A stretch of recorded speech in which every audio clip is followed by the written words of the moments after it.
أعوذ بالله من الشيطان الرجيم. بسم الله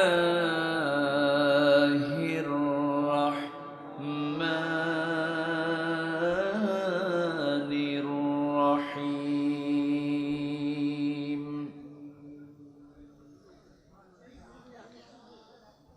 قل إن كان آباؤكم وأبناؤكم وإخوانكم وأزواجكم وعشيرتكم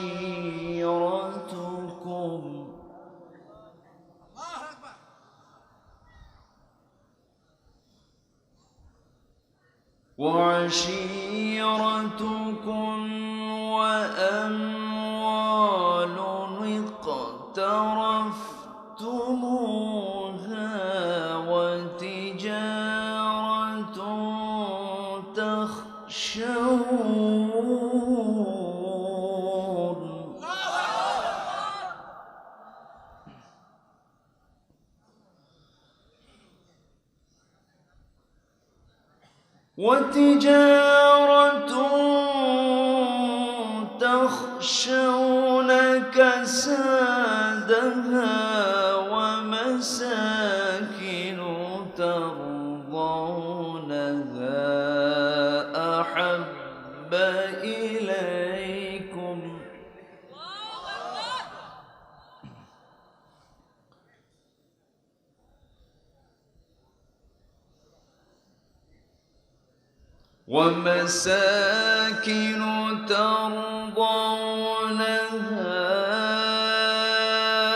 أحب إليكم من الله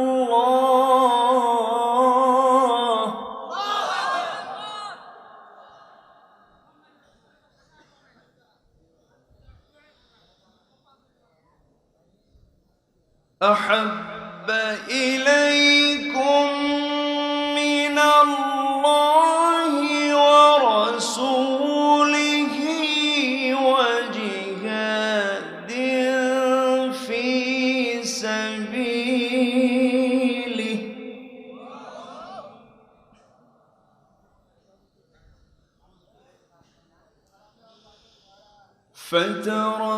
فتربصوا حتى يأتي الله بأمره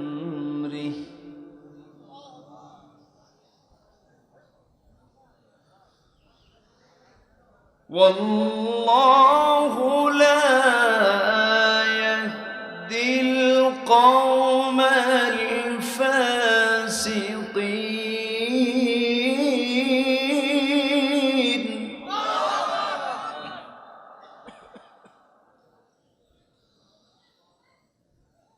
الله أكبر.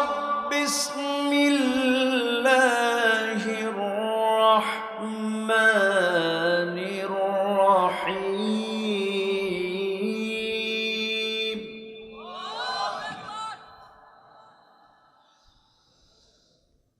إن الله وملائكته يصلون على النبي يا أيها الذين آمنوا صلوا عليه وسلموا تسليما.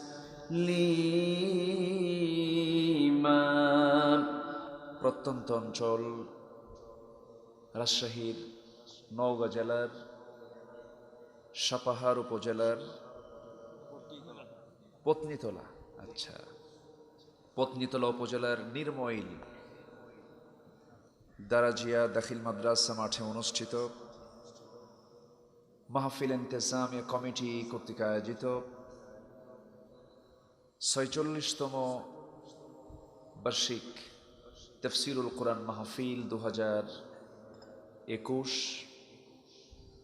আজকের এই মহতী আয়োজনের সম্মানিত সুযোগ্য সাহেবে সদর, সভাপতি, প্রশাসনের দায়িত্ব নিয়োজিত কর্মকর্তাবৃন্দ, সামনে উপস্থিত আজকের মাহফিলের প্রধান আকর্ষণ, যাদেরকে নিয়ে আজকের এই সাজানো একটি বাগান, দূর দূরান্ত থেকে আগত তৌহিদের পতাকাবাহী, কালেমার ঝান্ডাবাহী, দ্বীন ইসলামের নরসারদুল বীর মুজাহিদ, প্রাণ প্রিয় সম্মানিত দ্বীনি ভাইরা, আড়ালে বসে আছেন শ্রদ্ধেয়া সম্মানিতা মা বোনেরা। আলোচনার প্রথমেই আনুষ্ঠানিকতার মধ্য দিয়ে আমার পক্ষ থেকে আবারও দিল খোলা সালাম, আসসালামু আলাইকুম ওয়া রাহমাতুল্লাহি ওয়া বারাকাতুহু। সবাই কেমন আছেন? আমাকেও প্রশ্ন করেছেন। জি, আল্লাহর মেহেরবানি, আল্লাহ আমাকেও ভালো রেখেছেন। বলি আলহামদুলিল্লাহ। সুস্থ মানুষের চাহিদা আনলিমিটেড, সীমাহীন। সুস্থ মানুষের চাহিদার কোনো শেষ নাই। আর অসুস্থ মানুষের চাহিদা সীমাহীন না একটা, কি হওয়া? সুস্থ হব কখন? তেমন একটা শ্রেষ্ঠ নিয়ামতকে সাথে নিয়ে আমরা কত কাজে ব্যস্ত ছিলাম দিনের বেলা। সকল ব্যস্ততা কেটে ওঠে এই প্রত্যন্ত অঞ্চলে গ্রামের মানুষ যে সময় ঘুমের জন্য বিছানায় চলে যায়, ঠিক সেই সময় আমরা বসে আছি কোরআনের টানে জান্নাতের বাগানে। যিনি আমাকে আপনাকে আসার বসার তৌফিক দিলেন, সেই মহান রবের শানে বলছি আলহামদুলিল্লাহ। সবাই বলছে আলহামদুলিল্লাহ। চিৎকার মেরে বলছে আল্লাহুম্মা ইন্নী আসআলুকা আল হুদা ওয়াত তুকা ওয়াল আফাফা ওয়াল গিনা। সবাই বলি আল্লাহুম্মা লাকা আসলামতু ওয়া বিকা আমানতু ওয়া আলাইকা তাওয়াক্কালতু ওয়া ইলাইকা আনাবতু ওয়া বিকা খাসামতু। আমরা আল্লাহ তাআলার শুকর আদায় করে নিলাম। সম্মানিত হাজিরিন, আমি সোজা আলোচনার দিকে চলে যাচ্ছি। সব কিছুর আয়োজনের মূল কেন্দ্র হচ্ছে কোরআন, ঠিক কিনা? কোরআন আছে বলে তো এই আয়োজনটা হয়েছে। কোরআন থাকবে বুকে, কোরআন থাকবে মুখে, কোরআন থাকবে সিনায়, কোরআন থাকবে সম্মানে, কোরআন থাকবে মর্যাদায়।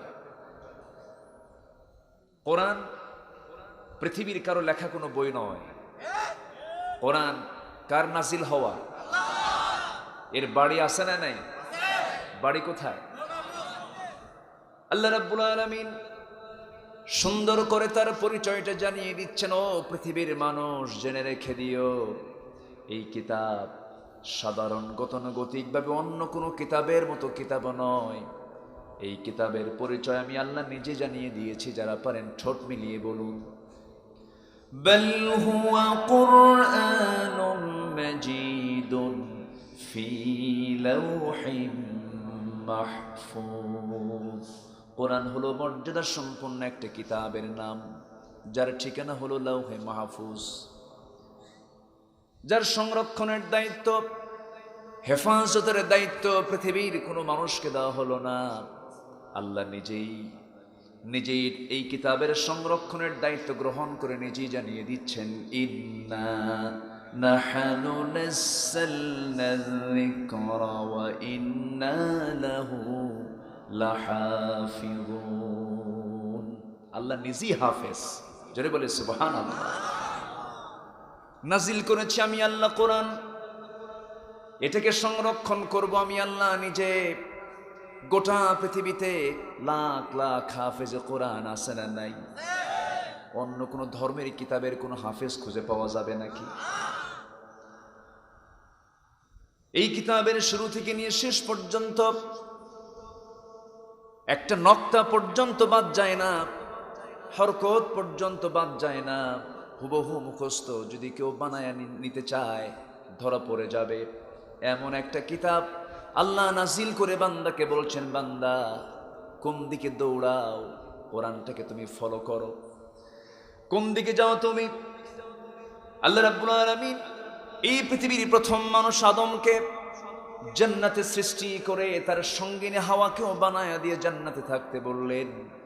জান্নাতে টিকতে পারলেন, আল্লাহ রাব্বুল আলামিন তাদেরকে পাঠায়া দিয়ে জানায়া দিলেন, কুলনা হাবিতু মিনহা জামিআন ফাইম্মা ইয়াতিয়ান্নাকুম মিন্নী হুদান ফামান তাবিআ হুদায়া ফালা খাউফুন আলাইহিম ওয়ালা হুম ইয়াহজানুন।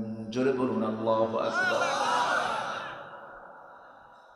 দুনিয়াতে চলে যাও, আমার হেদায়েত, আমার কিতাবের যারা ফলো করবে, ইত্তেবা করবে, তাদের কোনো চিন্তা নাই, তাদের কোনো ভয় নাই। তাহলে আমার আপনার পথ পাওয়ার জন্য হেদায়েতের কিতাব কে দিয়েছেন? হেদায়েত পেতে গেলে কিতাবের দিকে যেতে হবে না দরবারে যেতে হবে? বলেন, এখন আমরা কিতাবের দিকে দৌড়াই না দরবারের দিকে দৌড়াই? কত দরবার আমার দেশে। দরবারে মুক্তি নাই, ব্যক্তি পর্যায়ে মুক্তি নাই, অন্ধ আনুগত্যের ভিতরে কোনো নাজাত নাই। অন্ধ আনুগত্য করা যাবে না, ব্যক্তি পূজাও কোনো করা যাবে না, এমনি প্রচলিত কোনো দরবার এমনি যাও দৌড় মারা যাবে না। আল্লাহ বলছেন, বান্দারে আমি যে হেদায়েতের কিতাব দিয়েছি এই কিতাবের দিকে দৌড়া, তোর চিন্তা নাই, তোর কোনো ভয় নাই, এই কোরআন তোকে সুপারিশ করে জান্নাতের মেহমান বানায় নেবে। সম্মানিত হাজিরিন, পৃথিবীর যত কিতাব আছে সকল কিতাব একরকম, আর এই কিতাবটা একরকম না ভিন্ন রকম? ভিন্ন রকম। এর ভিন্নতা আছে না নাই? সকল কিতাবকে আপনি একরকম বলতে পারেন, কিন্তু সকল কিতাবের সঙ্গে এই কিতাব মিল হবে। স্বতন্ত্র কে করেছেন? আসতে বলবেন না, কে করেছেন? আল্লাহ করেছেন। সেই কিতাব, সেই কোরআন কি নিয়ে যদি কেউ ষড়যন্ত্র করে, আমরা কেউ কি বসে থাকতে পারি? আসতে বলবেন না, পারি?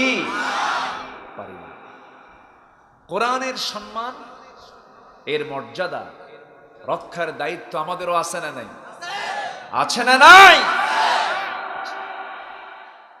সম্মানিত ভাইয়েরা, হাজার বছরের ঐতিহ্য হলো আমার দেশ সাম্প্রদায়িক সম্প্রীতির দেশ। এই দেশে হিন্দু, মুসলিম, বহু ধর্মের মানুষের একটা আন্তরিক সহাবস্থান আছে না নাই? দরবারে কোনো হিন্দু ভাইয়ের সাথে মুসলিম ভাইয়ের যদি কোনো দ্বন্দ্ব লেগে যায়, বৈঠকে দেখা যায় পক্ষ অবলম্বন করা হয়, আমাদের হিন্দু ভাইদের পক্ষেই বেশি লোক চলে যায়। কেন? তারা সংখ্যালঘু, আমরা তাদেরকে প্রাধান্য দেই, আমরা তাদেরকে মেহমান মনে করি। এদেশের হিন্দু ভাইয়েরা আমার দেশের জামাই আদরে থাকেন, আলহামদুলিল্লাহ। এই সম্মান কে দিতে বলেছেন? ওয়ালাকাদ কাররামনা বানি আদম, আমি আদম সন্তানকে সম্মান দিয়েছি। সবটা আদম সন্তান। ডোনাল্ড ট্রাম্প কি আদম সন্তানের বাইরে? জো বাইডেন, থেরেসা মে, পৃথিবীর যত ইহুদি, খ্রিস্টান, বৌদ্ধ, যত জাত থাকুক না কেন, যত জাত আছে আমরা যা দেখি সব আদম সন্তান। এই আদম সন্তানকে সম্মান দিয়েছেন কে? আল্লাহ দিয়েছেন। মানুষ হত্যা, মানবতা ধ্বংস যারা করে, হত্যার পক্ষে যারা স্লোগান দেয়, তারা তো মানুষ না। সন্ত্রাসকে লালন ইসলাম করে না, জঙ্গিবাদকে ইসলাম সমর্থন করে না, ঠিক কিনা? কিন্তু আপনি কোরআন, কোন উদ্দেশ্যে আপনি কোরআনকে নিয়ে খেলবেন, আপনি এটাকে আপত্তিকর জায়গায় রাখবেন, অবশ্যই এর পেছনে একটি কুচক্রী মহল আছে না নাই? আসতে বলবেন না, আছে না নাই? এক কথা, সোজা কথা, আল্লাহ, রাসূল, কোরআন, কোরআন সুন্নাহ, আল্লাহ এবং রাসূলকে নিয়ে কোনো ষড়যন্ত্র করে তাদের বিরুদ্ধে অবশ্যই প্রতিবাদের ঝড় তোলার দরকার আছে না নাই? সম্মানিত ভাইরা, সম্মানিত উপস্থিতি, ঈমান যেখানে অস্তিত্বের হুমকির সম্মুখীন হবে, সেই জায়গায় ঈমানদার কখনো বসে থাকতে পারে না। আমরা প্রথমেই ওই ব্যাপারে কথা জানাতে চাই, যে বা যারা কোরআনকে অপমান করার অপপ্রয়াস করেছেন, এদেরকে বের করে দৃষ্টান্তমূলক শাস্তি নিশ্চিত করা হোক। এটা কি সবার দাবি না? সবার দাবি না? এই দাবি কি সাধারণ দাবি না ঈমানের দাবি? কিসের দাবি? ঈমানের দাবি। সম্মানিত ভাইরা, কথা অনেক আছে। ভালোবাসা তো আমরা পৃথিবীতে বহু দেখি। ভালোবাসা তো দেওয়ালে পোস্টারে পোস্টারে দেখা যায়, ভালোবাসা আছে না? দেখা যায় বিভিন্ন পার্কে, নাম দিয়েছে শিশু পার্ক, বসে আছে বুড়া বুড়ি, আছে না নাই?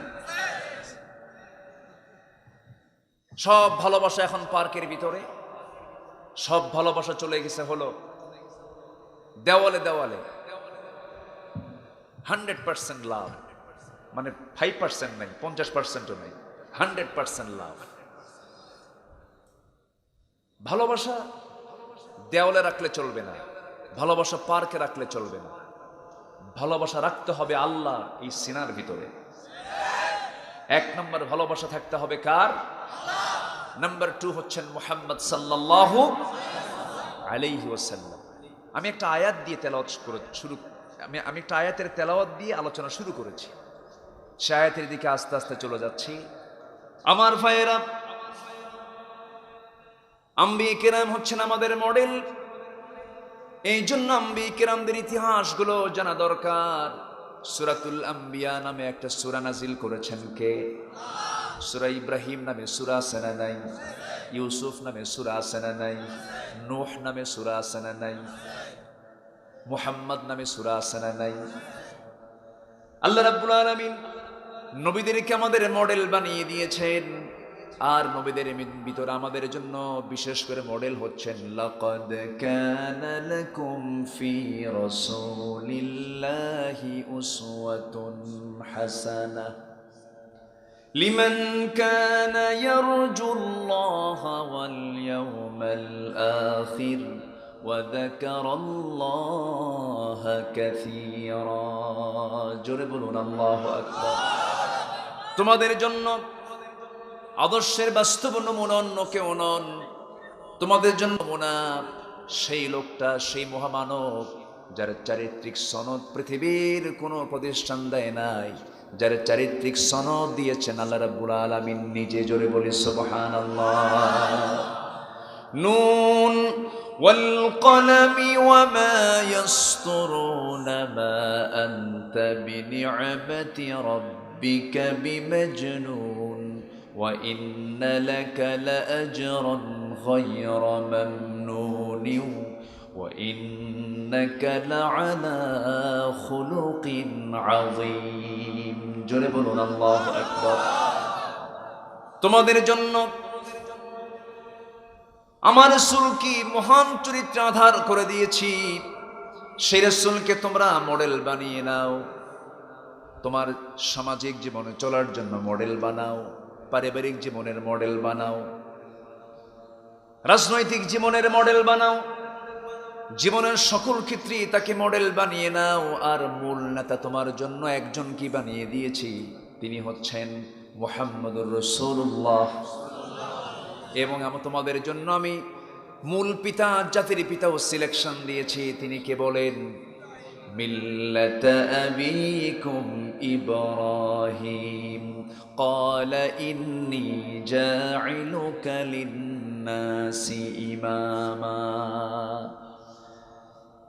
তোমাদের জন্য সকল মানুষের নেতা করে ইব্রাহিমকে আমি দুনিয়াতে পাঠিয়েছি। ইব্রাহিম আলাইহিস সালাম থেকেই তো সকল পয়গম্বরদের, সমস্ত পয়গম্বররা, অধিকাংশ পয়গম্বর ইব্রাহিম থেকে এসেছেন। আমার ভাইয়েরা, আমার বন্ধুগণ, সেই রাসূলকে আমার আপনার জীবনের সকল ক্ষেত্রে মডেল বানিয়ে তাকে গ্রহণ করতে হবে, তার আদর্শকে আমার জীবনের আদর্শ হিসেবে গ্রহণ করতে হবে। মা আতাকুমুর রাসূলু ফাখুযুহু ওয়া মা নাহাকুম আনহু ফান্তাহু। রাসূল যা কিছু নিয়ে এসেছেন তা তোমরা গ্রহণ করো, যা কিছু নিষেধ করেছেন তা তোমরা নিজের জীবন থেকে মাইনাস করে ফেলো। রাসূল যা কিছু নিষেধ করেছেন তা তোমরা গ্রহণ করতে যেও না। আমার ভাইয়েরা, সে রাসূলকে ভালোবাসার প্রয়োজন আছে না নাই? আল্লাহকে ভালোবাসার প্রয়োজন আছে না নাই? সকল ভালোবাসা পৃথিবীতে অস্থায়ী, আল্লাহর ভালোবাসা পৃথিবীর সকল ভালোবাসা ক্ষণস্থায়ী, নবীর ভালোবাসা চিরস্থায়ী। বউ হেরে যাবি, সন্তান হেরে যাবি, সম্পদ হেরে যাবি, কিন্তু আল্লাহর ভালোবাসা কখনো হারাবে না, ফুরাবে না। অতএব সুন্দর কাপড় দিয়ে দেহ সাজায় লাভটা কি? এই দেহ মাটি খেয়ে ফেলবে, আত্মাটাকে, রুহটাকে আমরা সুন্দর করে সাজায় নেই। রুহটাকে সাজাবো কেমনে? পেটের খোরাক মেটানোর জন্য খাদ্য খেলে পেটের খোরাক মিটে যায়, আর রুহের খোরাক মেটানোর জন্য পৃথিবীর কোনো খোরাক কোথাও খুঁজে পাবেন না। দিলের খোরাক, রুহের খোরাক মেটানোর জন্য প্রয়োজন হলো আল্লাহর কালামে, কোরআনে কারীম। দিলের খোরাক এটা দিয়ে মিটবে। আমরা কোরআন বেশি করে পড়বো, জোরে বলি ইনশাআল্লাহ। কোরআন বেশি করে জানার চেষ্টা করব, জোরে বলি ইনশাআল্লাহ। শিখবো সবার আগে কার কালাম? আসতে বলবেন না, কার কালাম? এটা কার চিঠি? কে চিঠি দিয়েছেন? কাকে দিয়েছেন? আমাকে দিয়েছেন। রাসূলের মাধ্যমে আমাকে দিয়েছেন, গোটা মানব গোষ্ঠীকে দিয়েছেন। রাসূলকে দেওয়া হলো, রাসূলের ফেরেশতা জিবরিলের মাধ্যমে রাসূলকে দেওয়া হলো। রাসূল আমাদেরকে পড়িয়ে শোনালেন, আমাদেরকে জানালেন, এবং কোরআনের বাস্তব রূপ হচ্ছেন মুহাম্মদ সাল্লাল্লাহু আলাইহি ওয়াসাল্লাম। কোরআন যা বলে দিয়েছে সব বাস্তবে রূপ দিয়েছেন আমার নবী মুহাম্মদ সাল্লাল্লাহু আলাইহি ওয়াসাল্লাম। আমার ভাইরা, একটু কান লাগান, মনোযোগ দিয়ে শোনার চেষ্টা করুন। যে কোনো একটা সময় আমার আপনার মৃত্যু হয়ে যাবে, কেউ বাঁচবো না, আমি আপনি সব চলে যাব, কেউ বাঁচার জন্য আসি নাই। সময়গুলোকে কাজে লাগাতে হবে, একটা সেকেন্ডকে নষ্ট করা যাবে না। সময়টা দিয়েছেন কে? নষ্ট করার জন্য না কাজ করার জন্য? শ্রেষ্ঠ কাজ হলো ইবাদত করব কার? আসতে বলবেন, ইবাদত করব কার? বিড়ি খাবো কার নামে? এটাও তো একটা কাজ। বিড়ি খাওয়ার লোক আছে না নাই? বিড়ির পিছনে যে বাজেট হয় আমার দেশে, যত ফ্যাক্টরি আছে, আচ্ছা এ পর্যন্ত কোনো বাজেটে বিড়ির দাম কি কমছে? কি যে বরকত দেখেন, দাম কমে না, দাম বাড়ে কিন্তু খাওয়া কমে না। কি ভিটামিনের মধ্যে আছে, আছে না নাই বলেন তো? একটা মজা আছে তো, মজা না হলে তো আর এটা খেত না। মজা আছে, অবশ্যই মজা আছে। আমার ভাইরা, হারাম কাজ করে মজা পাওয়া যায়, মজা যে পাওয়া যায় না তা না, মজা পাওয়া যায়। যখন চুলকায় গা, তখন চুলকাতে খুব মজা লাগে। চুলকানি হলে অথবা দাঁত হলে চুলকাতে খুব মজা পাওয়া যায়, কিন্তু যখন থেমে যায় তারপরে কি হয়? তখন অ্যাকশন শুরু হয়ে যায়। সারা জীবন বিড়ি টানছে, লাঞ্চ পৌঁছে গেছে, ডাক্তার বলছে যে বিড়ি খাইছো তুমি, যে বেঁচে আসো এই তো অনেক কিছু। বিড়ি খাওয়া ছাড়ছে কখন? মরার আগ দিয়া, ঠিক কিনা? যখন বলছে খবরদার বিড়ি খাওয়া যাবে না, নেশা করা যাবে না, ধূমপান মৃত্যু ঘটায়, ধূমপান কি বিষপান, ধূমপান যৌনের জন্য ক্ষতিকর, ধূমপান হৃদরোগের কারণ, এত শোনার পরও জন্মের টানাটানে আছে না নাই? তাহলে এগুলো কি ইবাদত? আসতে বলবেন, এগুলো কি ইবাদত? না। তাহলে বিড়ি খাওয়া কোনো ইবাদত নয়। আচ্ছা, তাহলে বিড়ি খেতে সময় যায় না? যায় না? বহু যায় না?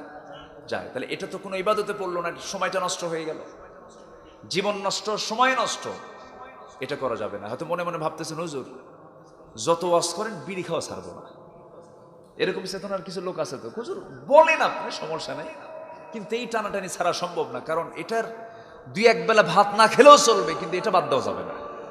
এরকম লোক আছে না নাই? এক বুড়া চাচা আমারে কয়, হুজুর একটা কথা বলি কি, এই কিয়ামত পর্যন্ত কবরে থাকতে হবে, এত দীর্ঘ সময় এই কবরে একা একা শুয়ে থাকবো, এত দীর্ঘ সময় আমি পাড়ি দেবো কেমনে? দুই এক টান কি পাওয়া যাবে না সেই জায়গায়? চিন্তা করছেন কি তার পেরেশানি? তাহলে এগুলো কি কোনো ইবাদত? ইবাদত বলে গণ্য হবে?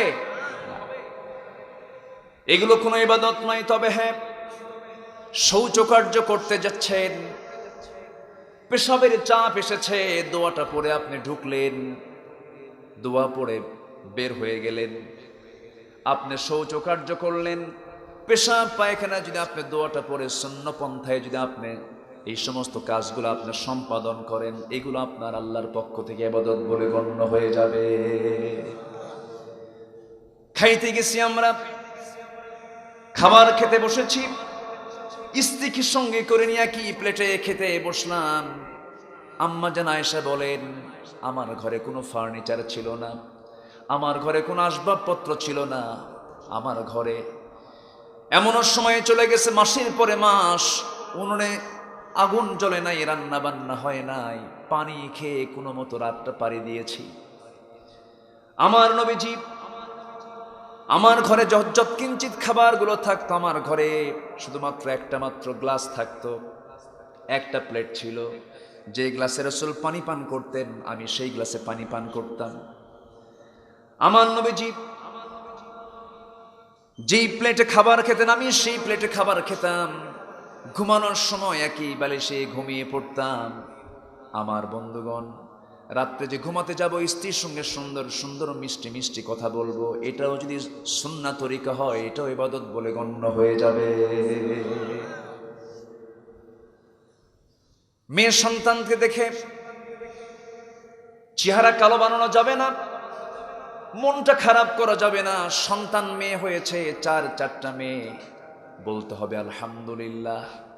সাতটা মেয়ে, মন খারাপ করা যাবে না, বলতে হবে আলহামদুলিল্লাহ।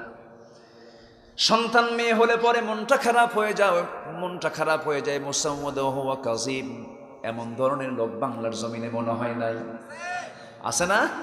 এমন মূর্খতা, এটা অজ্ঞতা। সন্তান ছেলে আর মেয়ে হওয়া, এই ফয়সালা কি পৃথিবীর কারও? ফয়সালা কার? আসতে বলবেন না কার? বরঞ্চ যে ঘরে মেয়ে আছে সে ঘরে বরকত আছে। একটু আসতে কন সুবহানাল্লাহ। সুবহানাল্লাহ আসতে বলার কারণ হলো হুজুর আপনি তো বিয়ে দিবেন না, চিন্তা তো আমাদের, এই জন্য সুবহানাল্লাহ বলতেছি না। এরকম চিন্তা করতেছেন নাকি আপনার? না। মেয়ে, কোন হাদিসে মেয়েদের ব্যাপারে যে পজিটিভ কথা এসেছে, পুরুষদের ব্যাপারে এত পজিটিভ কথা আসে নাই। এবং বিশ্বের সেরা মানুষের ঘরে ছেলে সন্তান না মেয়ে সন্তান? আমার নবীর ঘরে কয়টা মেয়ে ছিল? 4টা মেয়ে ছিল। আবার অনেক ভালো বান্দাও আছে, শুকরিয়া আদায় করে। আমার এক মুসল্লি, হাই স্কুলের হেডমাস্টার, ওনার 8টা মেয়ে যখন 9ম সন্তান তার স্ত্রী গর্ভে, 8টা মেয়ে হওয়ার পর আশায় আছে হয়তোবা ছেলে যদি আল্লাহ দেয়, বোঝেন নাই তো। 9ম সন্তান যখন পেটে, তখন হেডমাস্টার আমাকে বলতেছে, হুজুর কি বলবো আর, সন্তান যখন ডেলিভারির সময় হলো, সন্তান ডেলিভারি হয়ে গেছে, এবারও আল্লাহ পাক আমাকে একটা মেয়ে দিয়েছে। গোটা আত্মীয় স্বজন 14 গোষ্ঠী সব আমার বাড়িতে এসে হাজির, এক একটার চোখ গরুর মতো বানাইছে। খেপে গিয়ে রেগে গিয়ে বলতেছে, শোনো, যা নিছো আর নিও না, 9টা পূরণ হয়ে গেছে, এটার নাম থুয়ে দাও ইতি, সমাপ্তি, আর না চাই না। কি কথা কি বোঝা গেল? আমি হেডমাস্টার মানুষ, উনি বলতেছে আমি তো কিছু বুঝি। তো বললাম, শোনো, আমার এই সন্তানটা যে আমি দেখতে পাচ্ছি আমার চোখের সামনে, আমি খুব খুশি। আমি এই সন্তানটার নাম ইতি, সমাপ্তি, আর না চাই না রেখে নাম রেখে দিলাম আশা, মানে আরো হোক। তাহলে শুকরিয়া আদায় করার মতো কিছু বান্দা দুনিয়াতে আছে না নাই? আছে না নাই? আমার মায়েরা এইটুকুন কথা শুনে দারুণ খুশি, হুজুর আপনি খুব ভালো মানুষ। কিন্তু মেয়েদের ভিতরেও কিছু সমস্যা আছে না নাই? আজকে সমাজ নষ্ট করার ক্ষেত্রে মেয়েদের ভূমিকা কি খুবই কম? আসতে কম কেন? খুবই কম না বেশি? গায়ে কাপড় চোপড় আছে? কার মেয়ে? কার মেয়ে? আমাদের মেয়ে। কার বউ? আমাদের বউ। সুন্দর দেখে বউ বিয়ে করছে, খুব সুন্দরী, বিয়ে শাদী কইরা সুন্দরী স্ত্রীর ছবিটা সুন্দর করে তুলে মোবাইলে ফেসবুকে পোস্ট করে বলে, বন্ধুরা দেখো তো আমার বউটা দেখতে কেমন, মানে জামাতের সাথে দেখি। তুমি বউকে জামাতের সাথে দেখাও। এই সমস্ত বেহায়াপনাগুলো আছে না নাই? আছে। এগুলো বন্ধ হবে পৃথিবীর কোন আইন, প্রচলিত আইন দিয়ে নয়। এগুলো বন্ধ করার জন্য দরকার এই বরকতপূর্ণ কিতাব। এই কিতাবের হুকুম দরকার আছে না নাই? আছে। সম্মানিত ভাইয়েরা, সব ইবাদত, আমি কথা বলতে নিয়ে আমি অনেক দূর চলে গিয়েছিলাম। ইবাদতের বাইরে পৃথিবীতে কোনো কাজ নাই। ইবাদত সেটা নয় যেটা বৈধ নয়, যেটাই বৈধ সেটাই ইবাদত। জোরে বলেন সুবহানাল্লাহ। পেশাব করা ইবাদত, পায়খানা করা ইবাদত, মুস্কি হাসি মারা ইবাদত, স্ত্রীর সামনে সুন্দর করে কথা বলে ইবাদত। আমি জমিতে ধান লাগাচ্ছি, ধান লাগানো ইবাদত। আমি মানুষের বাড়িতে কাজে নেমেছি, লেবারের জন্য কাজে নিয়েছি, সকাল থেকে সন্ধ্যা পর্যন্ত এই দায়িত্ব পালন একটা ইবাদত। আমি চাকরি করি, আমি স্কুলে চাকরি করি, শিক্ষকতা করি, এটা ইবাদত। ব্যাংকে চাকরি করি, এটা আমার আপনার জন্য ইবাদত। তবে ব্যাংকে চাকরি করার ক্ষেত্রে অবশ্যই ভাবতে হবে সেই জায়গায় কিসের অঙ্ক কষা হয়, সুদের না ব্যবসার? ভালো করে রাখুন।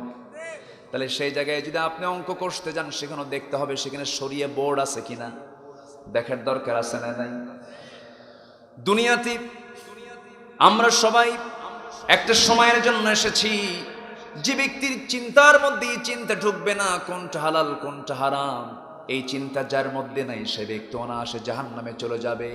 আর যে ব্যক্তির চিন্তার মধ্যে হালাল এবং হারামের চিন্তা, সর্বক্ষণ কাজ করে হারামকে বর্জন করে হালালকে গ্রহণ করে, ওই বান্দার জন্য আল্লাহর 8টা জান্নাত বরাদ্দ আছে। আমার ভাইয়েরা, আমার নবীজি একটা উদাহরণ দিতে নিয়ে বলেন, সাহাবীরা শোনো। উন্মুক্ত মরু প্রান্তরে উস্কো খুস্কো একজন যুবক, চুলগুলো উস্কো খুস্কো পাগলের মতো করে আকাশের দিকে তাকায়া প্রখর রোদের ভিতরে ঠিক দ্বিপ্রহরে হাত দুটো উঁচু করে আসমানের দিকে তাকায় তাকায় বলতেছে, ইয়া রব, ইয়া রব, ইয়া রব, হে আমার প্রভু আমাকে মাফ করে দাও, আমাকে মাফ করে দাও। সুম্মা যাকারা আর-রাজুলু আশআসা আবরা ইয়ামুদ্দু ইয়াদাইহি ইলাস সামা, ইয়া রব, ইয়া রব, মাতআমুহু হারাম, মালবাসুহু হারাম, গুযাই বিল হারাম। রাসূল বলছেন, অথচ সে এরকম চোখের পানি ফেলে ফেলে কেঁদে দাড়িগুলো ভিজায় শেষ করে ফেলতেছে, অথচ তার খাবারটা হারাম, তার পোশাকটা হারাম, তার অর্থনৈতিক সোর্স অফ ইনকাম গুলো হারাম। ফান্না ইউস্তাজাবু লিযালিক, তার দমার দরবারে কেমন করে কবুল হবে? কবুল হবে না। অতএব সকল ইবাদত কবুল হওয়ার জন্য হালাল দরকার না হারাম দরকার? বলেন হালাল দরকার না হারাম দরকার? এই রক্ত বানাবো হালাল না হারাম? বলেন হালাল খাদ্যের প্রয়োজন আছে না নাই? আমার ভাইয়েরা, আমার বন্ধুগণ, এই পদ্ধতিগুলো শেখার জন্য, এই পদ্ধতিগুলো জানার জন্য কোরআনটা আমি আপনি আগে ফলো করার চেষ্টা করব। কোরআনটা আমরা জানার চেষ্টা করব, কোরআন মাফিক জীবন গড়ার চেষ্টা করব। আল্লাহ রাব্বুল আলামিন বলছেন, বান্দা কোরআনটাকে তুমি যদি ফলো করতে পারো, তোমার জীবন ইহকালেও ধন্য হয়ে যাবে, পরকালে তুমি নাজাত পেয়ে যাবে। আর ভালোবাসা বরাদ্দ করবে 1 নাম্বার কার জন্য? আল্লাহর জন্য ভালোবাসা বরাদ্দ করবে। নকল ভালোবাসা দিয়ে কোনো লাভ নাই। এই দুনিয়ার যত ভালোবাসা সব কিছু নকল। সব কি? আসল ভালোবাসা কার? আল্লাহর ভালোবাসা হলো আসল ভালোবাসা। ও যুবক, তুমি বিয়ে করেছ, সুন্দরী একটা নারী পেয়েছো, বিয়ে করার 4-5 বছরের মাথায় তোমার হঠাৎ অ্যাক্সিডেন্ট হয়ে গেল, হোন্ডা অ্যাক্সিডেন্ট করলে মারা গেলে, দুর্ঘটনা হলো, মারা গেলে, মারা যাওয়ার দিন ওই সুন্দরী স্ত্রী কাঁদতে কাঁদতে সে অস্থির হয়ে যাবে, সে মাতাল হয়ে যাবে, সেন্সলেস হয়ে পড়বে। 1 দিন 2 দিন এমনটা সময় কাটতে থাকবে, 7 দিন চলে যাবে, ধীরে ধীরে শোকটা তার কমতে থাকবে। 1 মাস চলে যাবে, মুখে হাসির ঝিলিক দেখা দেবে। 2 মাস 3 মাস চলে যাবে, আরো ভুলে যাবে। 4 মাস 5 মাস যাওয়ার পর যে স্ত্রী বলেছিল জীবনে আমার আর বিয়ের কোনো প্রয়োজন নাই, মাস 6 যেতে না যেতেই বাপ মা তাকে ডেকে এনে আরেকটা ছেলের সঙ্গে তাকে বিয়ে দেবে। বিয়ে দেওয়ার পর ওই নতুন স্বামী পেয়ে বাপ মাকে ডাক দিয়ে বলবে, মা আগের স্বামীর চাইতে এই স্বামীটা আরো ভালো। ভালোবাসা কি আসল না নকল? এই দুনিয়ার ভালোবাসাটা এমনই। কিন্তু আমার আল্লাহ বলেন, বান্দারে তুই আমার দিকে যদি 1 পা আগাস, আমি তোর দিকে 10 পা আগাই। তুই আমার দিকে হেঁটে হেঁটে আসিস, আমি তোর দিকে দৌড়ে দৌড়ে যাই। আমার রহমতের দৌড়ে তুই যদি জোশ মারতে পারিস, আমি তোর সমস্ত গুনাহগুলোকে মাফ করে দেব। কি সুন্দর একটা আশার দিকের আয়াত। قل يا عبادي الذين أسرفوا على أنفسهم لا تقنطوا من رحمة الله إن الله يغفر الذنوب جميعا জোরে বলুন আল্লাহু আকবার। ও বান্দা, তুই হতাশ হবি না, নিরাশ হবি না। যত বড় গুনাহ হোক না কেন আমার কাছে মাফ চা, চোখের পানি ফেলে মাফ চেয়ে নে। আমি তোর সমস্ত গুনাহগুলো আমি আল্লাহ তোকে মাফ করে দেব। কে মাফ করবেন? আসতে বলবেন না, কে মাফ করবেন? ভালোবাসা চাই কার সাথে? কার সাথে? আল্লাহর সাথে। নামাজ বাদ দিয়া আমি যেখান থেকে আমি তেলাওয়াত করেছি সূরা তাওবার 24 নম্বর আয়াত। কয় নম্বর? 24। তাওবা, তাওবা মানে হলো ফিরে আসা। তওবা বান্দার জন্যই দিয়েছেন। তওবা কার জন্য দিয়েছেন? বান্দার জন্য দিয়েছেন। কে দিয়েছেন? আল্লাহ দিয়েছেন। আমরা ভুল করি না? করি। ফিরে আয়। পাপ করি না? পাপ থেকে ফিরে আয়। এই ফিরে আসাটার আরবি কি? ফিরে আসাটার আরবি কি? কিন্তু আমরা অনেকে তওবা বুঝি কি জানেন? নির্দিষ্ট একটা দোয়া পড়ে হুজুরের কাছে যায়া, হুজুর আপনি এই দোয়াটা পড়ে দেন, এটার নাম তওবা না। তওবা মানে হচ্ছে অনুতপ্ত হওয়া, অনুশোচনা প্রকাশ করা, ফিরে আসা, প্রত্যাবর্তন করা, টু ব্যাক। সুদের কারবার করেছি, আল্লাহ বলেছেন সুদ হারাম, আজকের থেকে আর সুদ খাবো না, সুদ দেব না, এটাই তওবা। কি কথা কি বোঝা গেল? এই এলাকায় সুদ টুদ নাই তো, কেউ উঠবেন না কিন্তু এখন উঠলি ভাববো ওটাই সুদ খায়। খুব সাবধান, সবাই থাকেন। কষ্ট পাচ্ছেন নাকি আপনারা? সুদ খাওয়াকে হারাম কে করেছেন? আসতে বলবেন না, কে? আমার দেশে সুদ হালাল না হারাম? আমার দেশে সুদ রাষ্ট্রীয়ভাবে হালাল না হারাম? হালাল। তাহলে আমার দেশটা এখন হালাল না হারাম? তাহলে আমার কোরআন দিয়ে যাচাই হবে না দুনিয়া দিয়ে যাচাই হবে? কি দিয়ে যাচাই হবে? কোরআন দিয়ে যাচাই হবে। তাহলে একটা বিষয় মাথায় রাখবেন, যে দল আমাকে ধর্ম থেকে দূরে ঠেলে দেয়, যে নেতা আমাকে ইসলাম থেকে দূরে ঠেলে দেয়, যে নেতা যে দল আমাকে ধর্ম থেকে ইসলাম থেকে দূরে ঠেলে দেয়, সেই নেতা এবং সেই দলকে আমরা জুতা মারি। সবার আগে আমার ভালোবাসা দেখাতে হবে কার উপরে? যে নেতৃত্ব মানতে গিয়ে আল্লাহ বাদ পড়ে, যে নেতৃত্ব মানতে গিয়ে ইসলাম বাদ পড়ে, যে নেতৃত্ব মানতে গিয়ে রাষ্ট্র ধর্ম ইসলাম মাইনাস হয়ে যায়, আমরা তা মানি না। কারণ সব বিক্রি করে দেব, ঈমান বিক্রি করতে পারবো না। ঠিক কি না? আমরা দুনিয়া বেচে দেব, আখিরাতকে বাঁচতে পারবো না। দুনিয়া আগে দরকার না আখিরাত আগে দরকার? ওয়াল আখিরাতু খায়রু ওয়া আবকা, আখিরাতটাই অবশিষ্ট থাকবে, দুনিয়া থাকবে। দুনিয়া চলে যাবে। ফেরাউন থাকে নাই, ফেরাউন চলে গেছে। নমরুদ চলে গেছে, নমরুদ টিকতে পারে নাই। নমরুদকে ন্যাংরা মশাদে বিদায় করেছেন কে? ফেরাউনকে পানিতে চুবায় মেরেছেন কে? এই ফেরাউন কি করে নাই? পারিবারিক যন্ত্রণা সে 16 আনা করেছে। স্ত্রী রাজরানী আসিয়া আলাইহিস সালামকে ডাক দিয়ে বলতেছে, আসিয়া শুনলাম তুমি নাকি মুসার ধর্ম গ্রহণ করেছো। তিনি বলেন, মুসার ধর্ম নয়, আল্লাহর ধর্ম। যেরকম সুবহানাল্লাহ।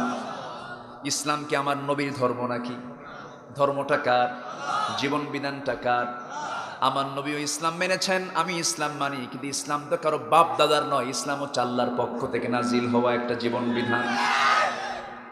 আল্লাহ রাব্বুল আলামিন ইসলাম সম্পর্কে বলছেন সাফ কথা, ইন্নাদ-দীনা ইনদাল্লাহিল ইসলাম ওয়া মান ইয়াবতাগি গায়রাল ইসলামি দীনান فلن يقبل منه وهو في الآخرة من الخاسرين।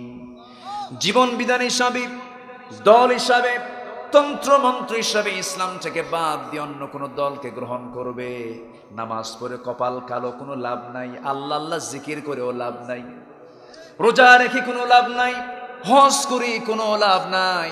জীবন বিধান হিসাবে, জীবন চলার পথ হিসাবে তোমাকে ইসলাম মানতে হবে। জীবনের এক জায়গায় না সব জায়গায়, এক জায়গায় না সব জায়গায়। নামাজের মধ্যে ইমাম সাহেব যদি সূরা ফাতিহাটাকে পরে তেলাওয়াত করে, সূরা ইখলাসটা আগে তেলাওয়াত করে, কোনো মুসল্লি মানবে নাকি? দুইটাই তো সূরা, একটু একটু মুকাদ্দাম মুআখার হয়েছে, সমস্যা কি? সূরাটা একটু কম বেশি করেছে। সূরা ফাতিহাটা পরে পড়লেন, সূরা ইখলাসটা আগে পড়লেন, পিছন থেকে লোকমা শুরু হয়ে যাবে। ইমাম সাহেব সিস্টেম লস হয় নাই, এটাকে চেঞ্জ করে ফেলেন। এইভাবে নামাজ পড়লে নামাজ হবে না। কিন্তু ইমাম সাহেব যদি নিজের শরীরে কায়দায় যদি ইখলাসটা পড়ে সূরা ফাতিহা পড়তে চায়, পিছন থেকে ইমামটা লোকমা দিল, তারপরও শুনলো না। বারবার লোকমা দিচ্ছে, তারপরও শুনতেছে না। যখন বারবার 3 বার 4 বার পর্যন্ত বলার পরও যদি না শোনে, সেই সময় আপনি ওই ইমামকে ইমাম বলবেন না স্বৈরাচার বলবেন? সে আল্লাহর আইনকে প্রত্যাখ্যান করি, অস্বীকার করে নিজের আইনকে বলবৎ করতে চায়। সেই সময় মুসল্লির দায়িত্ব হলো ইমাম মানবো ততক্ষণ, ইমাম মানবে আল্লাহর আইন যতক্ষণ, ইমাম মানবো ততক্ষণ, ইমাম মানবে যতক্ষণ কার আইন?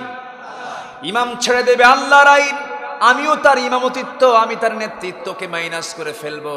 কারণ ইমাম আগে না আল্লাহ আগে? বলেন বলেন। ইমামকে মানবো কার জন্য? কিন্তু ইমাম যদি আল্লাহ বাদ দিয়ে দেয়, সেই ইমামের কোনো দরকার নাই। আতিউল্লাহ ওয়া আতিউর রাসূল ওয়া উলিল আমরি মিনকুম فإن تنازعتم في شيء فردوه إلى الله والرسول। ইমাম ভুল করেছে, চলে যাও সোজা আল্লাহর দিকে, রাসূলের দিকে। ওই ভুল করা ইমামের নেতৃত্ব মানা যাবে? মানা যাবে। কার কথা? আল্লাহর কথা। আমার ভাইয়েরা, আমার বন্ধুগণ, ইমাম সাহেব যদি নামাজের মধ্যে কোনো ভুল করে ফেলেন, মুসল্লি লোকমা দিল, লোকমার পরও শুনলো না, সেই সময় মুসল্লির দায়িত্ব হলো কান ধরে ইমামকে। ঠিক তেমনি সমাজের যারা নেতৃত্ব দিচ্ছেন, যাদের হাত দিয়ে জনগণের কাছে মালামালগুলো পৌঁছে যায়, জনগণের কাছে সমস্ত আমানতগুলো পৌঁছে যায়, এই সমস্ত আমানতগুলো যাদের মাধ্যম দিয়ে বন্টিত হয়, তাদের যদি কোনো ভুল হয়, জনগণের ভুল ধরার অধিকার আছে না নাই? আসতে বলবেন না, আছে না নাই? আপনি ভুল ধরবেন না, আপনাকে আল্লাহর কাছে জবাবদিহি হতে হবে। শুধু আপনি ভাববেন তসবিহ জপে যাবে আমি জান্নাত যাব না। আল্লাহ রাব্বুল আলামিন আমাকে আপনাকে দুনিয়াতে পাঠিয়েছেন এবং দায়িত্ব দিয়ে জানিয়ে দিচ্ছেন, ওয়ালতাকুম মিনকুম উম্মাতুন ইয়াদউনা ইলাল খায়রি ওয়া ইয়া'মুরুনা বিল মা'রুফি ওয়া ইয়ানহাউনা আনিল মুনকার। তোমাদের ভিতরে অবশ্যই এমন একটা দল থাকা দরকার যে দলের লোকেরা কি করবে? সৎ কাজের আদেশ দেবে, অসৎ কাজের বাধা প্রদান করবে। সৎ কাজের আদেশ মানে কি? আল্লাহ তাআলা যে বিধানগুলো দিয়েছেন সেই বিধানের বাইরে কোনো কাজ নিজে করব না, কাউকে করতে দেব না। এই যখন ভূমিকা আমি আপনি পালন করব, আমার আপনার সামনে শত্রু আছে না নাই? সেটা চাচাতো ভাইও হতে পারে, নিজের ভাইও হতে পারে, নিজের বাবাও হতে পারে, নিজের চাচা হতে পারে, রক্তের সম্পর্কের আত্মীয় স্বজনও হতে পারে। বদর যুদ্ধ কি ভাই ভাই যুদ্ধ নয়? বদর যুদ্ধ কি বাপ বেটা যুদ্ধ নয়? বদর যুদ্ধ কি জামাই শ্বশুর যুদ্ধ নয়? অনেক ইতিহাস আছে। একটু আমাকে সময় দিবেন, আমি কথা বলবো আজকে, জোরে বলি ইনশাআল্লাহ। এই তো একটু মিলাই নেব। আমি আসিয়া আলাইহিস সালাতু ওয়াস সালামকে কেমন করে পাকড়াও করলো ফেরাউন? সম্পদের জন্য নয়, টাকার জন্য নয়, শুধুমাত্র ঈমান রক্ষা করার জন্য। একজন ঈমান ছিনায় নিতে চায়, আর একজন ঈমান রক্ষা করতে চান। ঈমান ছিনতাই করার জন্য এখনো কিছু বাহিনী আছে না? নাই আছে না? আসিয়া আলাইহিস সালাতু ওয়াস সালাম বলেন, আমার স্বামী, আপনি তো আমার স্বামী, আপনি আমাকে যা বলবেন তাই শুনবো, সব শুনতে রাজি, ঈমান দিতে রাজি। এই পাগল আমাকে আপনাকে হতে হবে। সব ক্ষেত্রে আপোষ চলবে, কিন্তু ঈমান নিয়ে কোনো আপোষ করা যাবে? এই বিষয়টা খেয়াল করতে হবে। এটাই হচ্ছে কার ভালোবাসা? কার ভালোবাসা? আল্লাহর ভালোবাসা। আমার ভাইয়েরা, আসিয়া আলাইহিস সালাতু ওয়াস সালাম যখন এমন চূড়ান্ত সিদ্ধান্ত জানিয়ে দিলেন, ফেরাউন বলছে, আসিয়া তুমি কি জানো আমার শাস্তি কত কঠোর হতে পারে? আমি তোমাকে দুনিয়া থেকে বিদায় করে দেব। আসিয়া আলাইহিস সালাতু ওয়াস সালাম বললেন, দুনিয়ার শাস্তি আমার কাছে কিছুই নয়, জাহান্নামে আমি যেতে চাই না, জাহান্নামের আগুন আমি স্পর্শ করতে চাই না। আসিয়া আলাইহিস সালাতু ওয়াস সালাম কি তাফসীরে এসেছে, লোহার চিরুনি দিয়া মাথার চামড়াগুলো টেনে টেনে যখন পার দিকে নিয়ে আসা হয়, তার চক্ষু বেয়ে বেয়ে পানি পড়ছে, কিন্তু সেই পানিটা যন্ত্রণার কারণে নয়, চোখের পানি ফেলতেছেন আল্লাহর দরবারে। ওই সময় তিনি দোয়া করছেন, কোন দোয়া? যে দোয়াটা আল্লাহ রাব্বুল আলামিন এত সুন্দরভাবে পছন্দ করেছেন, কোরআনেও কোট করে দিয়েছেন। তিনি বলছেন, রব্বি বিনিলি ইনদাকা বাইতান ফিল জান্নাহ ওয়া নাজ্জিনি মিন ফিরআউনা ওয়া আমালিহি। জোরে বলুন আল্লাহু আকবার। আল্লাহ তাআলা, আমাকে ফেরাউনের লোকজন ধরে মারতেছি, আমার চামড়াগুলো খুশি খুশি নিচ্ছে, এই নির্যাতন নিপীড়ন আমার কাছে তেমন কিছুই মনে হচ্ছে না। আমি তোমার দরবারে দোয়া করি, আল্লাহ আমি আর এই দুনিয়াতে থাকতে চাই না, তুমি আমার জন্য তোমার পাশে, তোমার নিকটে ইনদাকা বাইতান, একটা ঘর, আমি বেশি ঘর চাই না, একটা ঘর শুধু চাই, তোমার কাছাকাছি, তোমার কাছাকাছি একটা ঘর, ফিল জান্নাত, জান্নাতের মধ্যে ছোট্ট একটা ঘর তোমার সঙ্গে আমি রাখতে চাই। তুমি আমার জন্য একটা ঘর বানায় দিবা, তবে যেন কোনো জায়গায় নয়, তুমি যেই জায়গায় থাকবা তার সঙ্গে একটা ঘর আমি পেতে চাই। ফেরাউন থেকে তুমি আল্লাহ আমাকে নাজাত দিয়ে দাও, তার অনিষ্ট থেকে তুমি আল্লাহ আমাকে হেফাজত করো। দেখেন কি সুন্দর দোয়া, যে দোয়াটা কোরআনেও কোট হয়ে গেল। আল্লাহ আমি শুধু জান্নাত পেলে খুশি হব না, আমি সেই জান্নাত পেলে খুশি হবে যে জান্নাতের ঘরটা হবে তোমার ঘরের সাথে। একটু আস্তে করুন সুবহানাল্লাহ। ভালোবাসা আছে না নাই? এটাই হলো ভালোবাসা। আল্লাহ তাআলা আসিয়ার দোয়াটাকে কোরআনে কোট করে দিলেন, সূরা তাহরিম পড়বেন। আসিয়ার দোয়া কত শ্রেষ্ঠ একটা দোয়া। আমি আপনি জান্নাত পেলাম, কিন্তু সেই জান্নাতে আল্লাহ নাই, সেই জান্নাত কি আমার জান্নাত হবে নাকি? এই দিকে লক্ষ্য করে একজন কবি, একজন শায়ের, একজন আরেফ সুন্দর করে একটা কবিতার ছন্দে বলছেন, এ দু জান্নাত দুজোগ আস্তে যা ফেজা, এ দু জান্নাত দুজোগ আস্তে যা ফেজা, বা তো দুজোখ জান্নাত আস্তে দিলরুবা। ও আল্লাহ, জাহান্নামের ভিতরে তুমি যদি থাকো সেটা আমার জন্য জান্নাত হয়ে যাবে। আর এমন তুমি আমাকে জান্নাত দিলে যে জান্নাতে তুমি আল্লাহ নাই, সেই জান্নাত আমার জন্য জাহান্নাম হয়ে যাবে। আমরা জান্নাত চাই আগে না আল্লাহ চাই? আসতে বলবেন, জান্নাত চাই আগে না আল্লাহ চাই? এই জন্য আজান যখন হবে সব কাজ আগে না নামাজ আগে? কি আগে? নামাজটাই আগে দরকার। নামাজ কেন্দ্রিক জীবন যাপন করতে হবে। হাইয়া আলাস সালাত, হাইয়া আলাল ফালাহ, নামাজের দিকে আসো, কল্যাণের দিকে আসো। এই কথা যখন কোন ইমানদারের কানে যখন চলে আসে, সে ছটফট করতে থাকবে। আর যার মধ্যে ছটফটানি চলবে না, থাকবে না, ভাবতে হবে তার দিলের মধ্যে মুনাফিকি আছে। আজান শোনার পরে যার নামাজের আগ্রহ সৃষ্টি হয় না, আজান শোনার পরে যার মধ্যে নামাজের একটা নেশা সৃষ্টি হয় না, নামাজের একটা চাপ তার কাছে মনে হয় না, ভাবতে হবে তার মধ্যে মুনাফিকি ঢুকে গেছে।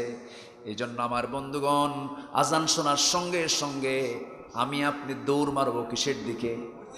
আসতে বলবেন না, কিসের দিকে যাব আমরা? কিন্তু এখন কি এই যে পূজার সময় চলে যাচ্ছে, আসতে নিয়ে দেখলাম অনেকগুলো জেলা পার হলাম, টাঙ্গাইল পার হলাম, সিরাজগঞ্জ পার হলাম, বগুড়া পার হলাম, নওগাঁ পার হলাম, এতগুলো জেলা পাড়ি দিয়ে আসলাম। বহু পূজার মণ্ডপের সামনে দিয়ে গাড়িটা আসলো। লক্ষ্য করলেও তো দেখা যায়, লক্ষ্য করে দেখলাম শুধু হিন্দু মানুষ সেই জায়গায় নাই, কিছু মুসলমানও আছে। হ্যাঁ, আছে আছে। নারিকেলের নাড়ু খাইতে যায় না? যায় না? খাইতে যায় না? খাইতে যায় না। খাইলে কি পেটের ভাত হজম হয়? চলে গেছে। নারিকেলের নাড়ু খায়। আশ্চর্য কথা আমার ভাইরা, এই সমস্ত কাজ মুসলমান করতে পারে না, তাদের ধর্মীয় কাজ এটা। হিন্দু ভাইরা তারা দুর্গা পূজায় যান, তারা তাদের কাজগুলো সম্পূর্ণ করেন, ভালো কথা। তাদের ব্যাপারে আমরা ভালো মন্দ কোনো মন্তব্য করব না। তাদের মন্দির আমরা পাহারা দেব, ঠিক কি না? তাদের মন্দির আমরা আক্রমণ করব কেন? ইসলাম তো হারাম করে দিয়েছে, ঠিক কি না? তাদের মন্দির, তাদের মূর্তিকে গালি দেওয়া যাবে না, ইসলাম হারাম করে দিয়েছে। কিন্তু তোমার কাছে যদি ওই জায়গায় গিয়ে ওই সমস্ত অনুষ্ঠান দেখে তোমার যদি তৃপ্তির ঢেকুর গেল, তুমি মনে করো খুব ভালো লাগতেছে, মজা লাগতেছে, ভাবতে হবে তোমার দিলের মধ্যে আল্লাহ নাই, ঠিক কি না? তোমার দিলের মধ্যে আল্লাহকে মাইনাস করে ওগুলোকে তুমি স্থান দিয়ে করে দিয়েছো। আমাদের শুক্রবারের জুমার নামাজে কোনো হিন্দু ভাইরা আসে? ঈদের নামাজে, ঈদুল আজহায়, হ্যাঁ, কোরবানির গোশতে আসে? আসে? ও খায়? আচ্ছা, ভালো, আমরা খাওয়াবো, কিন্তু আমরা হারাম কিছু খেতে পারবো না, ঠিক কি না? হারাম কিছু খেতে পারবো না। কিন্তু তারা কি নামাজে দাঁড়ায়? আমাদের সাথে নামাজে দাঁড়ায় নাকি? তাহলে সম্মানিত ভাইয়েরা, এগুলো করা যাবে না। হিন্দু ভাইয়েরা যা করছেন আলহামদুলিল্লাহ, আমরা তাদেরকে কোনোদিন কোন গালি দিতে যাব না। তারা মানুষ, তাদের মূর্তিকে আমরা গালি দেব না। তারা যা করে করুক, কোনো আপত্তি নেই। কিন্তু এটা আমাদের উৎসব নয়, এটা তাদের উৎসব। আমাদের উৎসব হচ্ছে ঈদ, ঠিক কিনা? ঈদ দিয়েছেন কে? আসতে বলবেন, কে দিয়েছেন? গাছ যার যার, ফল তার তার, ঠিক কিনা? আচ্ছা, পুকুর যার যার, মাছও তার তার, দোকান যার যার, পণ্য তার তার, ব্যাংক অ্যাকাউন্ট যার যার, টাকা পয়সাও তার তার, ধর্ম যার যার, উৎসবও তার তার। এটাই তো হওয়া উচিত ছিল। আমরা ঈদুল ফিতর, আমরা ঈদুল আজহা আমরা পালন করি, তারা তাদের দুর্গাপূজা পালন করে। লাকুম দীনুকুম লাকুম দীনুকুম ওয়ালিয়া দীন, বাস, ক্লিয়ার কথা। এটা কার কথা? আসতে বলবেন না, কার কথা? আল্লাহর কথা। দয়া করে এগুলো নিয়ে বিভ্রান্তি ছড়াবেন না। আমি যতটুকু পারছি ইসলাম যা বলে তাই বলার চেষ্টা করছি। তবে হ্যাঁ, ইসলাম ছাড়া যে কাজ হবে সেই কাজে কোনো বরকত থাকবে। মুসলমান যে কাজে যাবে সেই কাজে ইসলাম রাখার দরকার আছে না নাই? আচ্ছা, তাহলে আজান হলে কোথায় যাব? সবাই কি নামাজ পড়তে রাজি আছে? 5 ওয়াক্ত নামাজ পড়বেন কার একটা হাত তুলে দেখা। 5 ওয়াক্ত নামাজ কারা কারা পড়বে? জোরে বলি ইয়া আল্লাহ, আরো জোরে ইয়া আল্লাহ, ইয়া রহমান, ইয়া রহিম। আমাদেরকে 5 ওয়াক্ত সালাত আদায় করার তৌফিক তুমি আল্লাহ দিয়া দাও। জোরে বলি আমিন, আরো জোরে আমিন। মাহফিলে মায়েরা আছে? আছে মায়েরা আসছে অনেক, বলি আলহামদুলিল্লাহ। মাদের ব্যাপারে আমি কিছু কথা বলবো। তাহলে ভালোবাসা হবে কার জন্য? 1 নাম্বার কার জন্য? নাম্বার 2 হচ্ছে মুহাম্মদ সাল্লাল্লাহু। বাবার প্রতি ভালোবাসা আছে না নাই? ছেলের প্রতি, ভাইয়ের প্রতি এই মোহাম্মত কে দিয়েছেন? আল্লাহ দিয়েছেন। এখন আল্লাহ বলছেন দেখো ভালোবাসা কেমন ভালোবাসতে হবে, আমাকে আপনাকে তোমাদেরকে শিখায় দিচ্ছি। আল্লাহ রাব্বুল আলামিন সুন্দর করে বলছেন, কুল ইন কানা আবাউকুম ওয়া আবনাউকুম ওয়া ইখওয়ানুকুম ওয়া আজওয়াজুকুম ওয়া আশীরাতুকুম ওয়া আমওয়ালুন ইqtaraftumuha ওয়া তিজারাতুন তাখশাউনা কাসাদাহা ওয়া মাসাকিনু তারদাউনাহা أحب إليكم من الله ورسوله وجهاد في سبيله فتربصوا حتى يأتي الله بأمره والله لا يهدي القوم الفاسقين جربون الله أكبر আল্লাহ রাব্বুল আলামিন সূরা তাওবা 24 নম্বর আয়াতে বলছেন 8টা জিনিসের চাইতে আল্লাহ এবং রাসূলকে তোমাদের বেশি ভালোবাসতে হবে। কয়টা বলেন? কয়টা? 1 নাম্বার হলো 8টা শ্রেণীর চাইতে রাসূলকে আল্লাহকে বেশি ভালোবাসতে হবে।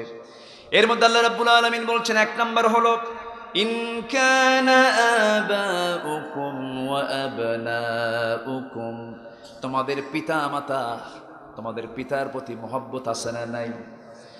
তোমাদের সন্তান সন্ততি। নাম্বার 3 হলো তোমাদের ভ্রাতা, ওয়া আজওয়াজুকুম তোমাদের স্ত্রী, ওয়া আশীরাতুকুম তোমাদের ভাগী শরীক, তোমাদের গোত্রের লোকজন।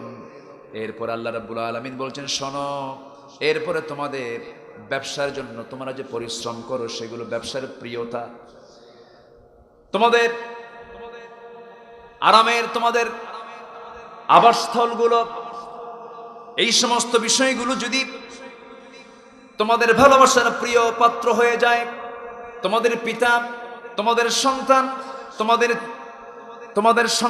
তোমাদের ভাই, তোমাদের স্ত্রী, তোমাদের গোত্র, তোমাদের সম্পদ, তোমাদের আবাসস্থলগুলো যদি আল্লাহ এবং রাসূলের চাইতে বেশি প্রিয় হয়ে যায়, আল্লাহর পথে জিহাদের চাইতে যদি বেশি প্রিয় হয়ে যায়, তোমরা অপেক্ষায় থাকো, আল্লাহর শাস্তি খুব নিকটে, আল্লাহর চূড়ান্ত ফয়সালা হয়ে যাবে। মানে আল্লাহ এই জায়গায় বান্দাকে সতর্ক করে বলছেন শোনো, পিতার প্রতি যে টান, সন্তানের প্রতি যে টান, স্ত্রীর প্রতি যে টান, এরপরে গোত্রের প্রতি যে টান, সম্পদের প্রতি যে টান, এরপরে তোমাদের জন্য আমি যে সম্পদগুলো দিয়েছি, যে বাসস্থানগুলো দিয়েছি, এটার প্রতি যে টান, সকল টানের চাইতে বেশি টান থাকতে হবে আল্লাহ এবং রাসূলের জন্য। জোরে বলি সুবহানাল্লাহ। কার কথা? আসতে বলবেন না, কার কথা? আল্লাহর কথা। পিতার প্রতি টান থাকবে ঠিক আছে, কিন্তু পিতাকে বেশি মহব্বত না আল্লাহকে মহব্বত? আসতে বলবেন না, পিতাকে না আল্লাহকে? মাকে বেশি মহব্বত না আল্লাহকে বেশি মহব্বত? সন্তানকে বেশি মহব্বত না আল্লাহকে মহব্বত? আল্লাহকে বেশি মহব্বত করতে হবে, ভালোবাসতে হবে। তবে হ্যাঁ, ভালোবাসলেই শুধু হবে না, ভালোবাসার বহিঃপ্রকাশ ঘটাতে হবে আনুগত্যের মধ্য দিয়া। ভালোবাসলাম, আনুগত্য করলাম না, সেই ভালোবাসার মূল্য আল্লাহর দরবারে নাই। ভালোবাসা আগে দরকার না আনুগত্য আগে দরকার? ভালো করে বলবেন সবাই। ভালোবাসা আগে দরকার না আনুগত্য আগে দরকার? আনুগত্য আগে দরকার। ভালোবাসা দিয়ে জান্নাত পাওয়া যাবে না শুধু। আল্লাহ রাব্বুল আলামিন ভালোবাসার কথা বলেন নাই। আল্লাহ রাব্বুল আলামিন খুব সুন্দর করে একটা পরিচিত আয়াতে বলছেন, যারা পারেন ঠোঁট মিলে আমার সঙ্গে বলুন, কুল ইন কুনতুম তুহিব্বুনাল্লাহা ফাত্তাবিউনি ইউহিব্বুকুমুল্লাহ ওয়া ইয়াগফির লাকুম যুনুবাকুম আল্লাহু গফুরুর রহিম। জোরে বলুন আল্লাহু আকবার। কি মোহাম্মদ সে वफा तूने तो हम तेरे है, ये है जहाँ चीज है क्या लौह कलम तेरे है। মোহাম্মদকে যদি ভালোবাসো, ভালোবাসা পাবে আমার লৌহ কলম নবীবে তোমরা। মাটির পৃথিবী সেকন ছাড় সব পেয়ে যাবে। শর্ত হলো, কন্ডিশন হলো, রাসূলকে জীবনের চাইতে বেশি ভালোবাসতে হবে, আনুগত্য করতে হবে। ফাত্তাবিউনি, ইত্তেবা করতে হবে। ভালোবাসা দিয়ে যদি জান্নাত পাওয়া যেত, কাফেররাও রাসূলকে ভালোবাসা উপহার দিয়েছে। আমার রাসূলের আপন চাচা আবু তালেব ছিল, সেই লোকটা কাফের, কিন্তু জান্নাতি না জাহান্নামী। জাহান্নামী রাসূলকে মোহাব্বত করেছেন 16 আনা। এই আবু তালেবের ইতিহাস কার না জানা আছে? সবাই কম বেশি জানেন। আমার নবীজির সারাটা জীবনের বিশাল একটা সময় আবু তালেব তার সঙ্গে কাটিয়ে দিয়েছেন। নবুয়তি জিন্দেগির আগ পর্যন্ত তার সমস্ত সকল কিছুর ব্যবস্থাপনা করা, বিয়ের কার্য সম্পন্ন করা, ব্যবসা বাণিজ্য শেখানো থেকে শুরু করে ছোটকাল থেকে তাকে লালন পালন করা, এমনকি জেল পর্যন্ত খেটেছে আবু তালেব। এত কষ্ট করে আমার রাসূলকে বড় করেছেন সে আবু তালেব, যদিও একজন কাফের, কিন্তু নবীজির পক্ষে সারা জীবন কাজ করেছেন। আমার নবীজি যখন নবুয়ত পেলেন, রাসূল আস্তে করে বললেন, চাচা আমি আল্লাহর পয়গম্বর, আপনার কি বিশ্বাস হয় নাকি? আবু তালেব বলতেছে, মোহাম্মদ শোনো, তোমার যে স্বভাব, তোমার যে চারিত্রিক দিক, আমি নিশ্চিত, আমি বলতে পারি তুমি আল্লাহর পয়গম্বর ছাড়া কেউ নও। একটু আস্তে কোন সুবহানাল্লাহ। মুমিন বলে না, কাফের বলে। কাফের লোকটা বলতেছে, রাসূল বলেন, চাচা আপনি তো মুখ দিয়ে বলে ফেললেন, একটু বিশ্বাস করে আপনি একটু কালিমা পড়েন। আবু তালেব বলছে, মুহাম্মাদেরই আমি আমার কলিজার টুকরার সন্তান দুইটা, জাফরকেও দিয়েছি, আলীকেও তোমার হাতে তুলে দিয়েছি। দেখো না, আমার জাফর তোমার ডানে দাঁড়ায়, আমার আলী তোমার বামে দাঁড়ায়, নামাজে দাঁড়ায়, তারা নামাজ পড়ে। আমি তো আমার সন্তানদেরকে বাধা দেই নাই। সন্তান দুটো তোমার হাতে তুলে দিয়েছে, কারণ আমি জানি তোমার হাতে আমার সন্তানগুলো নিরাপদ থেকে যাবে, ভালো থেকে যাবে, কারণ তুমি চরিত্রবান মানুষ। রাসূল বলেন, চাচা আপনি সব বুঝলেন, কিন্তু নিজেরটা বুঝলেন না, আপনি একটু কালিমা পড়েন। আবু তালেব বলছে, মোহাম্মদ শোনো, বাপ দাদার ধর্ম ছাড়া যাবে না। কি কথা কি বোঝা যায়? এরকম কি কথা কি বোঝা যাচ্ছে? এখন এরকম চিন্তার কিছু লোক আছে না নাই? বাবা হুজুর আপনি আমারে যা বলেন বলেন, আমার বাপ যে দল করে গেছে সেই দল ছাড়া যাবে না, বাবার দল আগে। আছে না নাই? আছে। এই জাতীয় প্রস্তাব যখন রাসূল দিলেন, আবু তালেব সোজা বলে ফেলল, হাসবুনা, আমার জন্য যথেষ্ট। আমার বাপ মা যা কিছু রেখে গেছে, বাপ দাদারা যা কিছু রেখে গেছে, এটা আমার জন্য যথেষ্ট। রাসূল তাকে আর জোড়াজুড়ি করলেন না, কারণ লাস্তা আলাইহিম বিমুসাইতির লা ইকরাহা ফিদ্দিন। আমার নবীজি তাকে জোড়াজুড়ি করলেন না। কিন্তু মৃত্যুর পূর্ব মুহূর্তে যখন চলে এলো, নবীজি এখনো হিজরত করেন নাই, এমন সময় হঠাৎ করে অসুস্থ হয়ে আবু তালেব বিছানায় কাতরাচ্ছিলেন। আমার নবীজি আস্তে করে তার শিয়রে বসে চোখের পানি ফেলতে ফেলতে বলছেন, চাচা আপনি আমাকে ভাষা শিখিয়েছেন, আপনি আমাকে ব্যবসা শিখিয়েছেন, আপনি আমাকে বিয়ে দিয়েছেন, আপনি আমার জন্য জেল পর্যন্ত কেটেছেন। ও চাচা, আপনি পুরো কালিমা পড়ার দরকার নাই, শুধু একটা বার বলবেন লা ইলাহা ইল্লাল্লাহ। এতটুকুন আপনি বলবেন, আমি আপনার জন্য বেহেশতের জামিন হয়ে যাব। চাচা আমার নবীজি তাফসীর এসেছে, নবীজি তার বরকতি হাত মাথা থেকে পা পর্যন্ত ছুঁয়ে দিলেন। মাথা থেকে পা পর্যন্ত ছুঁয়ে দিয়ে আমার নবীজি বারবার বলছেন, চাচা পুরো কালিমা বলতে হবে না, আপনি আমার জন্য যা করেছেন আমি আপনার জন্য বেহেশতের জামিন হয়ে যাব। আমার নবীজি বারবার বলছিলেন আর হাতের ছোঁয়া লাগায় দিচ্ছিলেন। হাদিস এসেছে জাহান্নামীদের মধ্যে সবচেয়ে কম শাস্তি আবু তালেবের হবে, কারণ আমার নবীজির বরকতি হাত যে দিক দিয়ে ছোঁয়া লেগেছে সেই দিক দিয়ে জাহান্নামের আগুন স্পর্শ করবে না। কিন্তু জাহান্নামের ভিতরে এক জোড়া জুতা তাকে পরিধান করে দেওয়া হবে। আগুনের জুতা যখন তাকে পরিধান করে দেওয়া হবে, সেই জুতার টকবকে গরম, ব্রেন পর্যন্ত টকবক করবে। বলা হবে, আবু তালেব সবচেয়ে শাস্তি কার বেশি হচ্ছে? আবু তালেব বলবে, আমার সবচেয়ে বেশি শাস্তি হচ্ছে সে আবু তালেব দুনিয়া থেকে বিদায়ের পূর্ব মুহূর্তে রাসূল বললেন, চাচা একটাবার কালিমার স্বীকৃতি দেন। আবু তালেব বলল, মুহাম্মদ শোনো, আমার জোরাজুরি করে কোনো লাভ নাই, আমার ভাগ্যে কালিমা না, আমি কালিমা পড়তে পারবো না, বাপ দাদা ছাড়বো না। হেদায়েতের মালিককে আসতে বলবেন না, হেদায়েতের মালিকটাকে।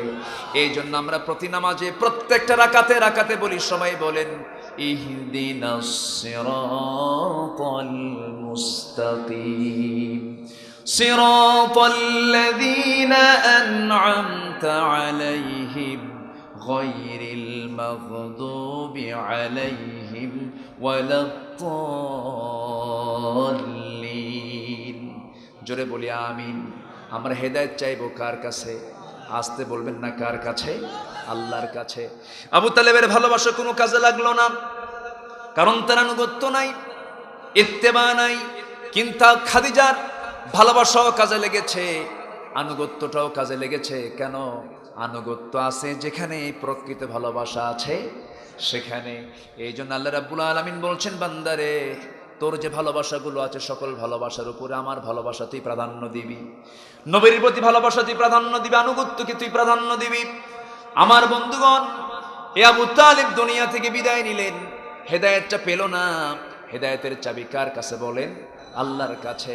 আমার নবীজি 40 বছরে যখন নবুয়ত পেয়ে গেলেন, ভালোবাসার খাদিজাকে আস্তে করে ডাক দিয়ে বলছেন, খাদিজা আমার কাছে ওহী নাযিল হয়েছে, আমি আল্লাহর পয়গম্বর, আল্লাহ আমাকে কিতাব দিয়েছেন, কোরআন দিয়েছেন, তোমার কি বিশ্বাস হয় নাকি?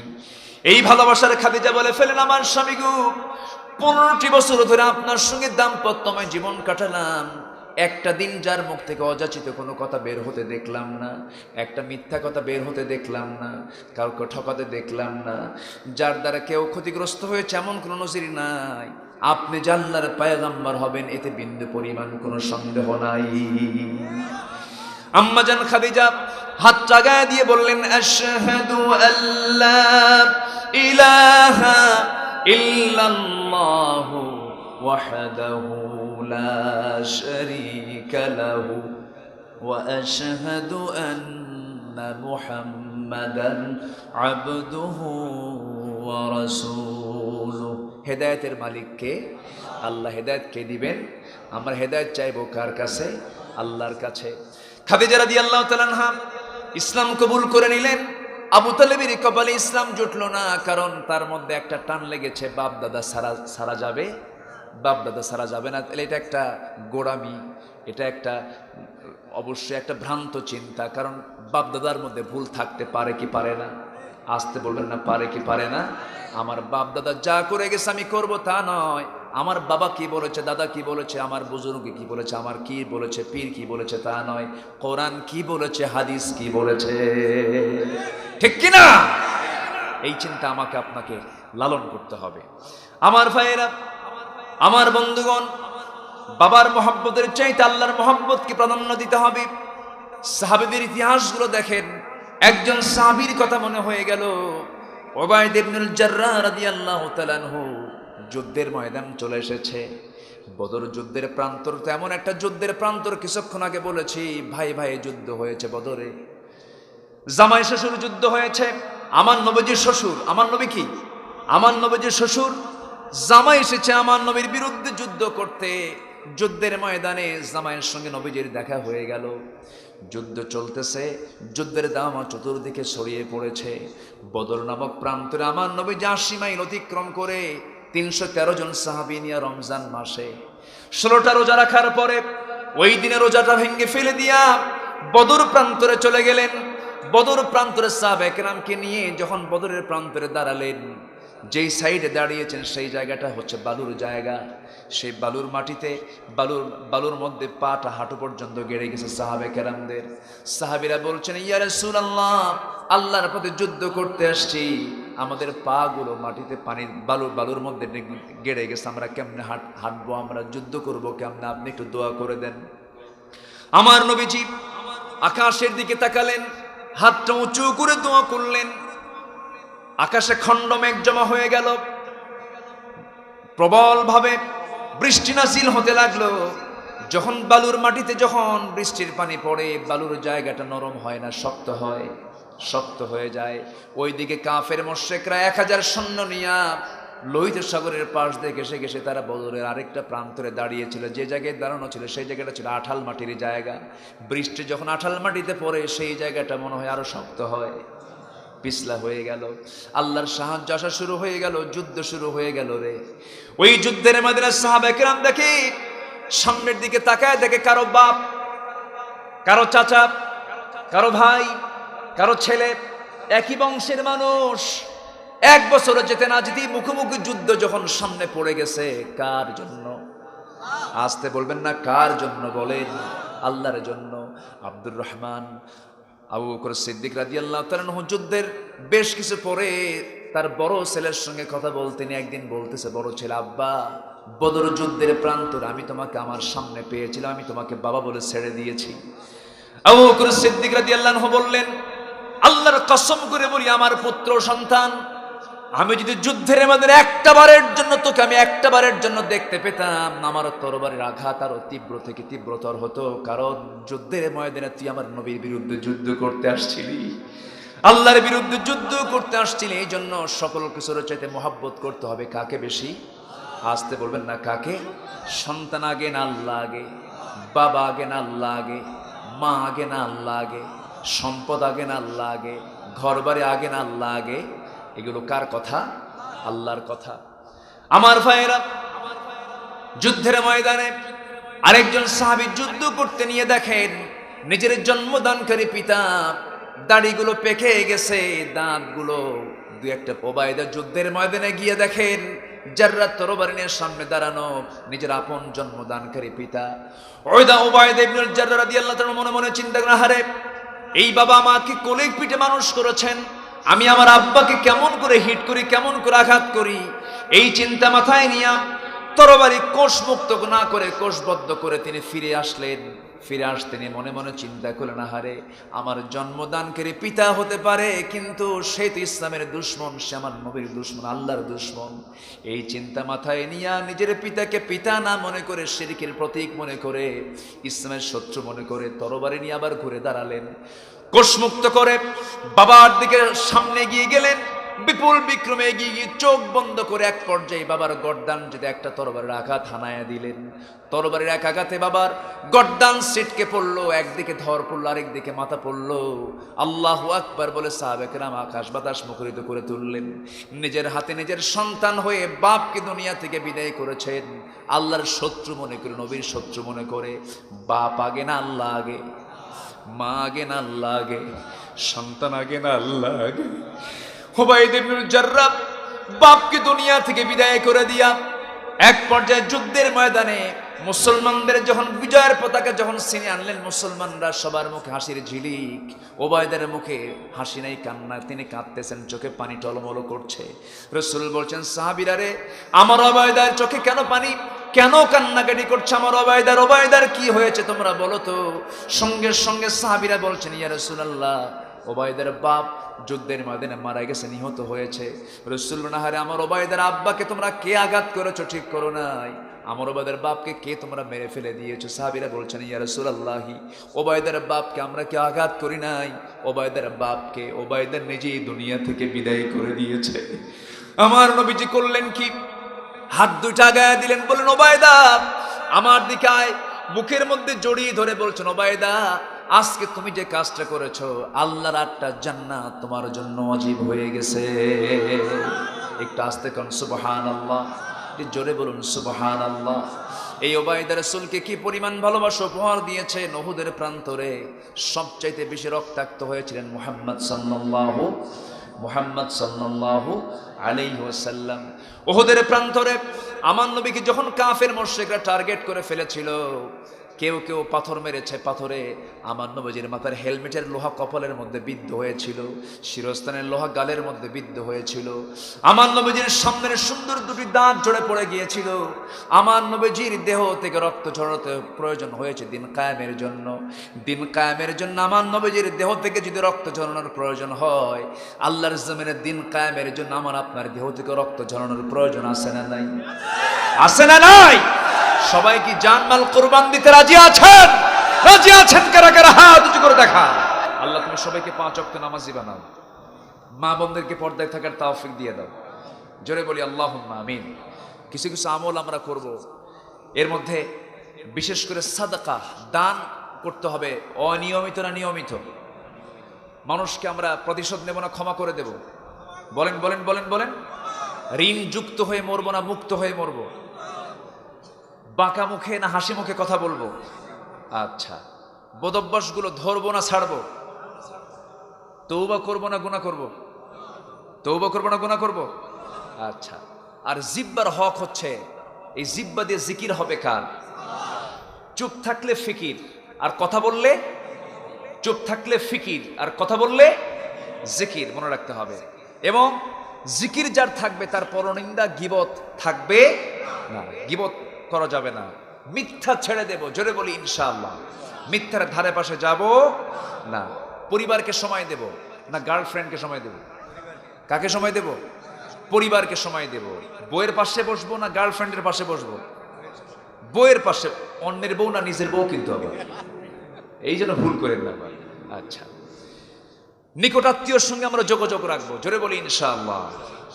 কোরআন এবং রাসূলের সিরাত, এই সমস্ত বইগুলো আমরা পড়বো। এই 12টা প্রয়োজনীয় কাজ আমরা নিয়মিত করার চেষ্টা করব, জোরে বলি ইনশাআল্লাহ। অনেক কথা, মন তো চায় অনেক কথা বলি, কিন্তু অনেক রাত হয়েছে, অনেকের ধৈর্যচ্যুতি ঘটার কথাই, কারণ রাত তো অনেক হয়েছে, আর কতক্ষণ? আর তো বেশিক্ষণ পারা যায় না। সম্মানিত ভাইয়েরা, তো উহুদের প্রান্তরের কথা বলছিলাম। রাসূলের কপালে লোহা বিদ্ধ হয়ে আছে। কার কপালে? নবীর কপালে লোহা বিদ্ধ হয়েছে। এটা কি এমনি না দিনের জন্য? দিনের জন্য রাসূলকে পাথর মেরেছে মানুষ, রাসূলকে হত্যার পরিকল্পনা করেছে, বিষ প্রয়োগ করেছে। কেন? কি জন্য? রাসূলের শুধু একটাই বক্তব্য ছিল, জমিন যার হুকুম চলবে তার। সম্মানিত ভাইয়েরা, শেষ পর্যন্ত রাসূলের কপালে যখন লোহাবিদ্ধ হয়ে থাকলো, কেউ তার পাশে আগে দৌড় মারেনি। এই ওবায়দা গিয়ে, এই সাহাবী নবীর পাশে গিয়ে আস্তে করে বসে লোহাটা ধরতেছেন, টান দিচ্ছেন।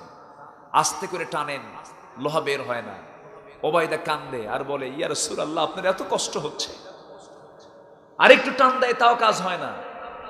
এবার বলছেন, ইয়া রাসূলুল্লাহ, আপনি চক্ষুটা বন্ধ রাখবেন, আমি আপনার কষ্ট যেন না হয় সেইভাবেই টানটা দেব। তিনি করলেন কি, নিজের দাঁতটা লাগায় দিলেন, এমন জোরে টান মারলেন, জোরে একটা টান মারলেন, সঙ্গে সঙ্গে লোহাটা বের হলো কপাল থেকে।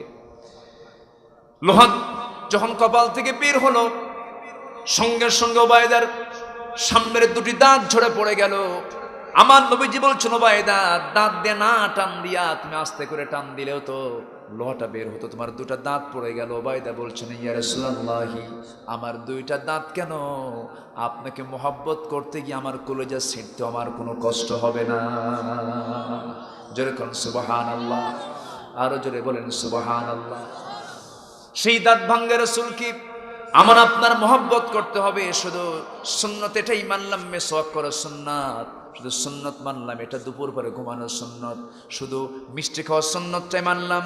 কিন্তু আমার নবীজির কপালে যে লোহা কেন বিদ্ধ হয়েছে, দাঁত কেন ভেঙে গেছে, আমার নবীজি কেন বিতাড়িত হয়েছেন, মক্কা থেকে মদিনায় কেন হিজরত করেছেন, এই ইতিহাসগুলো ঘাটলে পরেই বোঝা যাবে নবীর আসল ভালোবাসা কাকে বলে। আল্লাহ তুমি সবাইকে বোঝার তৌফিক দিয়ে দাও। জোরে বলি আল্লাহুম্মা আমিন, আরো জোরে বলি আল্লাহুম্মা আমিন।